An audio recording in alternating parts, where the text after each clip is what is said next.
Circulate is a clothing brand. I started it in 2018. We're coming up on 3 years next month.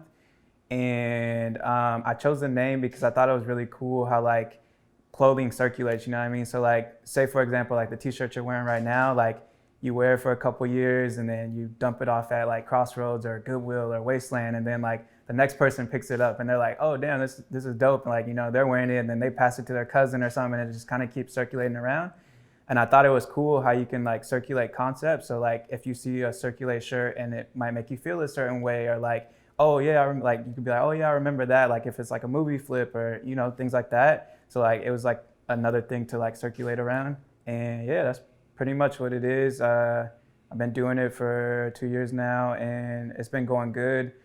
I got a lot of steam when like the whole like George Floyd stuff happened, and it was funny because a bunch of stuff that I had put out previously, it wasn't really doing that well, like Black inspired graphics, and like when the riots happened and all that. I mean, when the protest stuff happened and like all that stuff was going down, I put up a shirt and I was like, damn, I wish I made more of these because it kind of like it was like it went well with what was going on. And everyone was like, oh damn, like what is that, like da da da da da. And like when I put it out initially, I couldn't, like I could barely give them away, you know what I mean? No one was buying them and I was just kind of sitting on them. And then when I put that up, all these like people were retweeting it and like giving me like hella interaction and stuff like that. So I was like, damn, I'm gonna do a pre-order of this. And so I just put one up, and like I didn't really have the inventory. I just went and printed it after, but put one up, and like, dude, I sold like 500, and I was able to donate like all this money to different causes and stuff. And then like I was like, damn, I got all this like steam right now. Like, so I just started pulling all the stuff that I made previously and putting it up again and again and again. And like people were just buying it. So yeah, ever since then, I just been like not letting my foot off the gas and keep like feeding people stuff, because I always have a lot of ideas and stuff. But I was like super when the pandemic started, I was like super like stressed out and stuff, because like all my orders are getting, like my store orders and stuff were getting canceled. And like I had just put out a collection and no one really cared about it because like everyone was stressing about COVID and things like that. So like when I got that steam from like all the protests and things like that, I was like, damn, this is crazy. So I just been kind of trying to stay on top of it and keep feeding people things so like they don't lose track of what I'm doing. And it's been working out really great.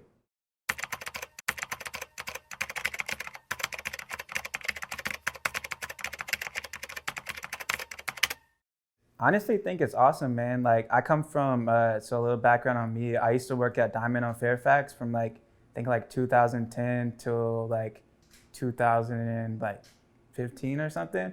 So like I got to see like that generation of streetwear, like Diamonds and Crooks and Castles and the Hundreds and all that stuff. I got to see those guys like kind of grow their brands and like become like the generation of that period of streetwear.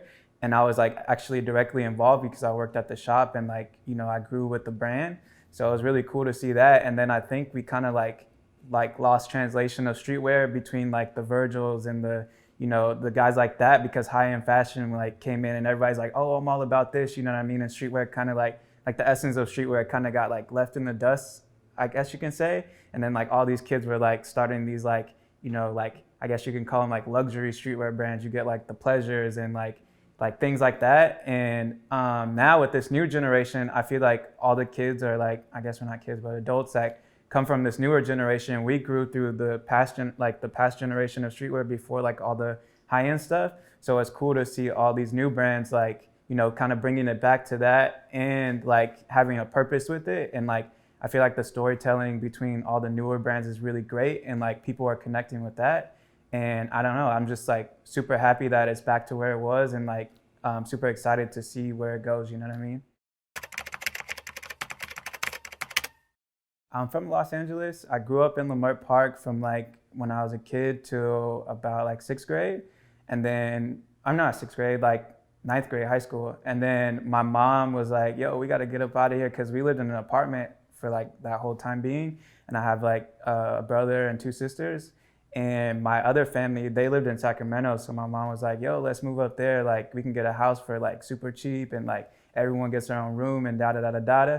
So we moved out there, and like I was living out there, and I was just like, yo, like, obviously coming from LA, like you move to a place like that, you're like, damn, the scene out here is like kind of whack. But so I would fly back to LA all the time, like school breaks and things like that, and just like hang out in Fairfax or like hang out at the beach and like connect with people while I was still living in Sacramento. So when I went back, I was just like on some whole other shit. And everybody up there is just like, damn, like, how do you know about this? And like putting people on this stuff.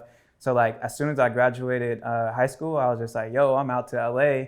And I flew to LA like just on a whim. I told my mom I wanted to go to art school. So she like applied me for like not a scholarship, but like financial aid or whatever that stuff is. And like I was supposed to be going to art school, but I was hanging out on Fairfax like every day. And like I ended up interning at Diamond, but I didn't tell my mom. I was just like, yo, I'm going to school every day. But I was really ditching school because it was just like not for, like I went to art school in North Hollywood, and it was just like, I thought it was like, oh, go to class every day and like work on the computer and, you know, learn Illustrator and Photoshop and yada, yada, yada. But it was more like, oh, we got this woman in class and she's standing on a block and you have to draw her and like things like that. And I was just like, yo, this is not really me.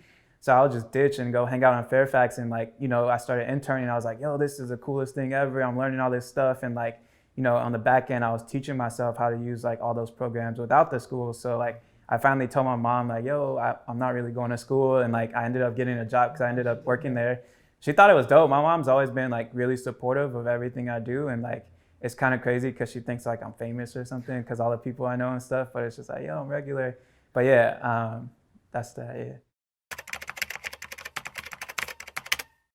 The ethos of Circulate is like community. Like as we've grown now, I'm like trying to figure out like how you asked me, like, what is Circulate? Like I've been trying to figure out like what it really is, you know what I mean? And I think it's community because like I'm like the guy that knows everybody, and like, you know, I like to connect. Like if you ask anybody about me, they're always like, oh man, you're such a nice guy. And like, you always like share knowledge and this and this and that. And I think that's just me. And I'm like starting to begin to figure out like, yo, my brand is like really community because like, that's what I'm trying to build and share and like, you know, all that stuff. It's crazy, man. Like everyone knows this about me, but like my biggest like person I want to collab with is Nike. Like I love Nike. I'm like super like shoe head. Like I love Dunks. I've been collecting for over like shit like 15 years at least. Like I got some crazy stuff, but like they know it too. Like I get hooked up from them and they send me a lot of stuff. But with them, I think it's just like a thing. Like you have to build a relationship and like jump through a couple hoops to like, you know, get to that level. I think a lot of people like would love to collaborate with Nike, but yeah, that's like.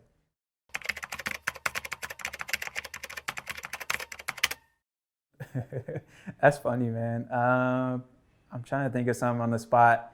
Uh, those Balenciaga sneakers, man. I hate those. Those like 10-pound brick ones. Like those are pretty crazy.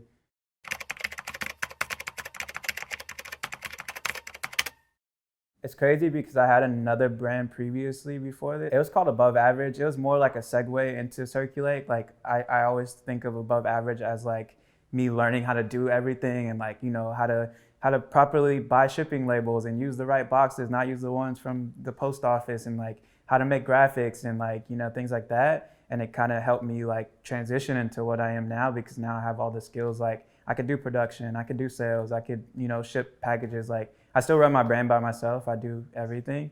So like, it's cool that I had that to teach me like what I'm doing now, because now I'm like super self-sufficient. Like I don't really need anybody to do anything for me.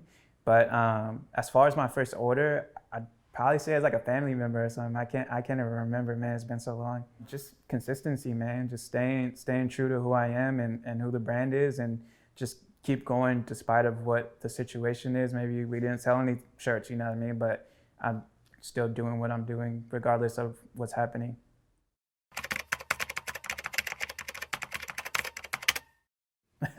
Man, Call of Duty is great, but it's so stressful. I couldn't imagine like playing it every day. Like you would just get so mad. But it's cool that the people that do play it every day, like you get paid to do that. Like you got to think about it. Like throughout this pandemic, like who is like got the most job security? The kids that are streaming on Twitch. You know what I mean? It's like he don't even have to go nowhere. He just wakes up and hops in his gaming chair and he's playing all day. And you know, some of those kids have like 60,000 subscribers, and you know, he's just literally making money in his sleep because he just sits in front of his computer all day and entertains people. You know what I mean? So like, I think that aspect of it is pretty dope. But just being in front of the computer all day sounds like super stressful.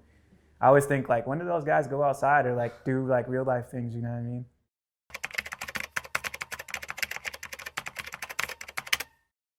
I think it was dope just because like, you know, we're all facing this pandemic and it was just like a really good spirit uplifter. Like I like when you watch the Lakers win, you've seen all the people outside doing donuts and like, you know, obviously everyone's supposed to be doing that, but like I think that was dope. Like it just gave energy back to the city, you know what I mean? As cliche as it sounds, man, I love Roscoe's, man. Like, but I can't have it on Postmates or like at my crib. Like, it has to be there. Yeah, yeah, yeah. But Roscoe's or like Honey Kettle's really good. You know, I live close on Pico, so like all the Pico food, like we jam in. And what else is over here? What's the taco spot? My Two Cents is good. I'm trying to think of the taco spot on Pico. I can't think of it right now. I'm like drawing a blank. But yeah, all the food on Pico is awesome.